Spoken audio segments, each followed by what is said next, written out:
নমস্কার বন্ধুরা, আজকে আমরা চলে গেছিলাম দীঘাতে।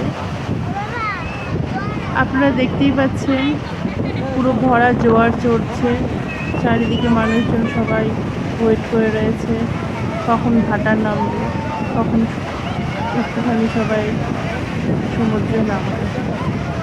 ঠিক তেমনি আমরাও বসে আছি, ওয়েট করছিলাম যে কখন ভাটা নামবে।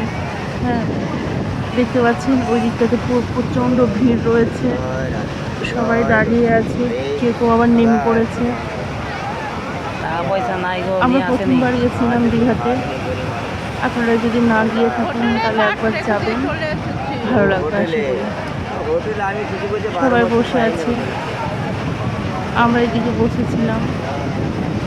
আমরা গেছিলাম মালদা থেকে, প্রথমবারই যাওয়া আমাদের। আপনারা যদি যেতে চান খুব কম খরচের মধ্যে, আমরা কলকাতা থেকে স্টেট বাসে গেছিলাম। তো সেখান থেকে এখন তো মহিলাদের ফ্রি করে দিয়েছে, তাই না? তাই আমাদের একটা টিকিটের টাকাটাই লেগেছিল, তো খুব কম খরচের মধ্যে। ওখান থেকে বাসের টিকিটের টাকা লেগেছিল মাত্র 145 টাকা।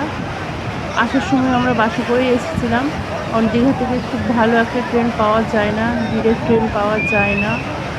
একটা ট্রেনই চলে মনে হয় সকালের দিকে 10:30টার থেকে একটা, তাও আবার ছাড়তে ছাড়তে লেট করে, টাইম টেবিল কোনো ঠিক থাকে না। আর মনে হয় বিকেলের দিকে একটা থাকে, টাইমটা এক্স্যাক্টলি আমি বলতে পারছি না এই মুহূর্তে, দেখেছিলাম ভুলে গেছি। তো আপনারা যদি যেতে চান তো খুব কম খরচের মধ্যে, উত্তরবঙ্গ থেকেও যদি যেতে চান তাহলে স্টেট বাস দিয়ে তো যাওয়াই যায়। তো আমরা ট্রেনে করে গেছিলাম, তারপর ওইখান থেকে বাস দিয়ে সরে চলে গেছিলাম। তো বাসের জার্নিটা আমাদের খুব একটা বেশি খারাপ যায়নি, কারণ হচ্ছে 4-5 ঘন্টা, 5 ঘন্টা না, মোটামুটি 4.5 ঘন্টা মতো লেগেছিলো। হ্যাঁ, দেন চলে